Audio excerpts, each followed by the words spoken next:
చిత్తూరు జిల్లా తెలుగుదేశం పార్టీ కార్యాలయంలో టీడీపీ రాష్ట్ర అధికార ప్రతినిధి వెంకిల సురేంద్ర కుమార్ మీడియా సమావేశం నిర్వహించారు.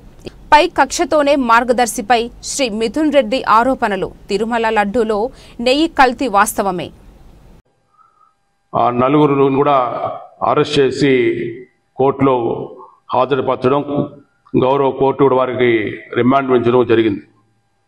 అంటే ఆ రోజు గౌరవ ముఖ్యమంత్రి గారు అదేవిధంగా కూటమి నాయకులు చెప్పినటువంటి విషయాలు వాస్తవాలని ఇప్పుడు వెలుగులోకి వచ్చింది.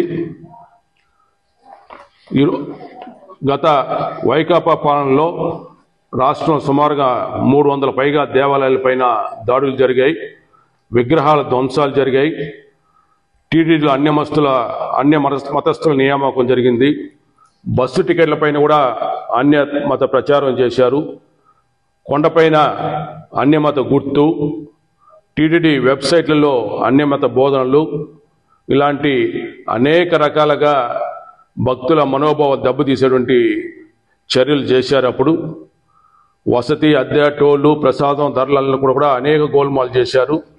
ఇవన్నీ కూడా వెలుగులోకి వస్తాయి. ఏవైనా కూడా తిరుమల పవిత్రతను కాపాడాల్సిన బాధ్యత అందరికీ ఉంది. ఆ రోజు నెయ్యిలో కల్తీ జరిగిందని దానికి ఈరోజు నిదర్శనం ఈ ఆధారాలతో సహా 4 నిందితులు అరెస్ట్ కావడానికి కూడా ఈ సందర్భంగా తెలియజేసుకుంటూ ఇప్పటికైనా కూడా వైకాపా నాయకులు వాస్తవాలను అంగీకరించండి. శ్రీవారితో ఆటలాడుకున్న వాళ్ళు కానీ, కొండపైన అక్రమాలు పాల్పడిన వాళ్ళు, వాళ్ళ గతి అదో గతి అనేది గత చరిత్రలో మనం చూసాం, మళ్ళీ చూడబోతున్నాం కూడా.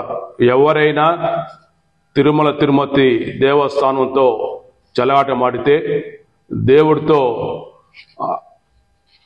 తప్పులు చేసినా దేవుడి ముందు దేవుడితో చెలగాట మాడితే మాత్రం వారికి శిక్ష తప్పదనే విషయాన్ని అందరూ గుర్తించుకోవాలి. నమస్కారాలు. నిన్న పార్లమెంట్లో వైకాపా అధినేత జగన్మోహన్ రెడ్డి గారికి అత్యంత సన్నిహితులు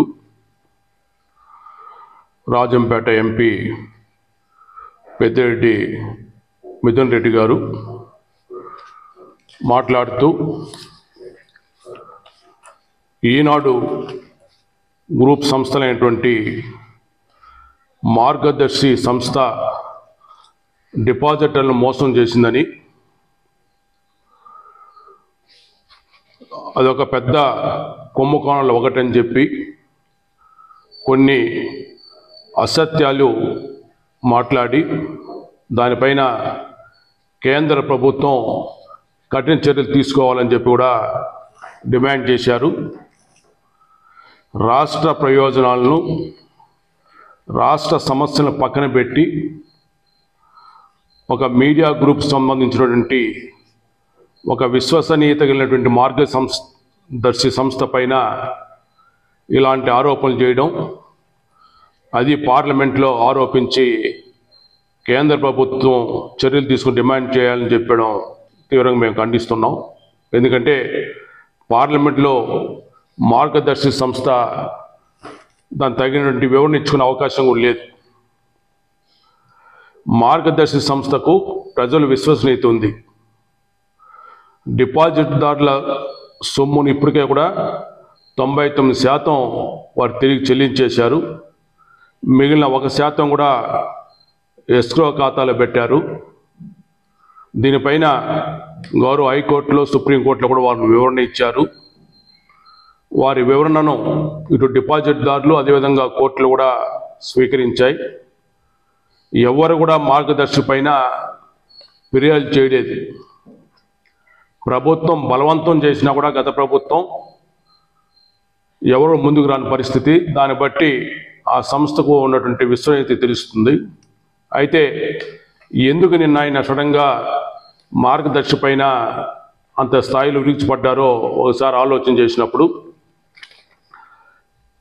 రాష్ట్రంలో ఒక విశ్వసనీయత కలిగినటువంటి పత్రిక ఈనాడు, అదేవిధంగా ఇతర కొన్ని పత్రికలు కూడా గత కొన్ని నెలలుగా గత ప్రభుత్వ హయాంలో పెద్దిరెడ్డి రామచంద్రారెడ్డి గారి అదేవిధంగా మిథున్ రెడ్డి గారి యొక్క కుటుంబ సభ్యులకు సంబంధించినటువంటి భూములకు సంబంధించి ముఖ్యంగా అటవీ భూములు కానీ అదేవిధంగా ప్రభుత్వ పేదల భూములు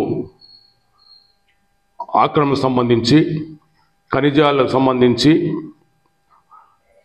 ఇసుక మైన్స్ మద్యం ఇలాంటి వాటిల్లో వారు చేసే కొన్ని అక్రమణాల గురించి ఆధారాలతో ఒక విశ్లేషణతో కథనాలు వస్తున్నాయి. ఈనాడులో వార్త వస్తే ప్రజలు నమ్మే పరిస్థితి ఉంది.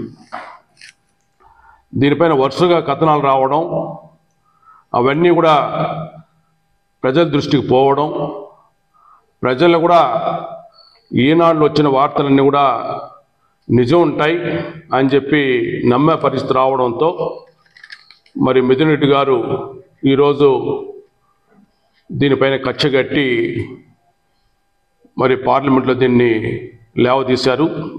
ఇది మంచి సాంప్రదాయం కాదు.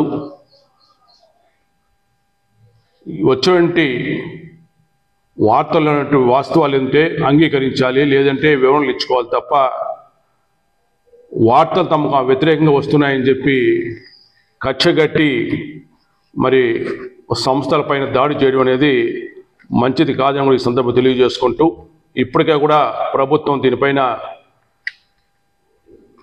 జాయింట్ యాక్షన్ కమిటీ కూడా ఈ భూములపైన వేయడం జరిగింది. ఇవన్నీ కూడా ప్రభుత్వం వాస్తవాలన్నీ కూడా వెలుగులో తీసుకొచ్చి చర్యలు తీసుకునేటువంటి దానికి ఆస్కారం ఉంది. ప్రభుత్వం చర్యలు ప్రారంభిస్తే కక్ష సాధింపు చర్యలు అంటారు. చంద్రబాబు నాయుడు గారి కక్ష సాధింపులు తీసుకునేటువంటి నైజం కాదు. మీరు ప్రజలంతా అనుకుంటున్నారు ఎందుకు కూటమి ప్రభుత్వం ఇంత తాచారం చేస్తుందని కూడా. అయితే ఆరోపణలన్నిటిపైన కూడా సాక్ష్యాధారాలు సేకరించి అదేవిధంగా వాస్తవాలు ఏమిటో వెలుగు తీసుకొచ్చి ఒకవేళ అందులో తప్పులుంటే చర్యలు తీసుకుంటారు, అందులో ఎలాంటి అనుమానం కూడా లేదు. కానీ తమకు వ్యతిరేకంగా వార్తలు వస్తున్నాయని చెప్పి మీడియా సంస్థలపైన వాటికి సంబంధించిన సంస్థలపైన దాడి చేయడం అనేది మంచి సాంప్రదాయంగా దీన్ని మేము తీవ్రంగా ఖండిస్తూ ఉన్నాం. అదేవిధంగా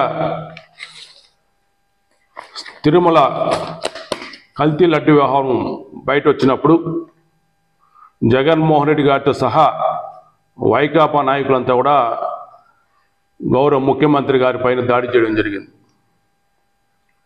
మాటల దాడి, డైవర్షన్ పాలిటిక్స్ చూస్తున్నారు, భక్తుల మనోభావాలను దెబ్బతీశారు, తిరుమల లడ్డు అంటేనే భయపడే పరిస్థితి తీసుకొచ్చేశారని చెప్పి కూడా రకరకాలుగా మాట్లాడారు.